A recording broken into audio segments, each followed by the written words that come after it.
અમે જસદણથી આવીએ છીએ. મારું નામ સાકડિયા રમાબેન નરેન્દ્રભાઈ છે. અમારા મેરેજને 8 વર્ષ થઈ ગયા છે. 8 વર્ષમાં અમે 5-6 હોસ્પિટલના ધક્કા ખાધા, પણ અમને કંઈ રિઝલ્ટ છે મળ્યું નથી. અને ત્યાર પહેલાં અમે એકવાર IVF ભાવનગર કરાવેલું, પણ એ પણ અમારે સક્સેસ નહોતું ગયું. ત્યાર પછી અમે રાજકોટની પણ 1-2 હોસ્પિટલમાં દવા છે કરી હતી, પણ તો એમને રિઝલ્ટ મળ્યું નહોતું.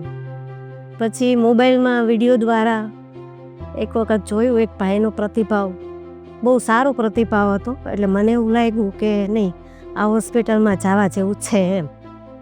ત્યાર પછી અમે આ હોસ્પિટલની મુલાકાત લીધી અને 2 મહિનામાં અમને અહીંયા રિઝલ્ટ મળી ગયું. એટલે ખૂબ સારું કહેવાય મારા માટે. અને અહીંના સ્ટાફનો ખૂબ ખૂબ આભાર.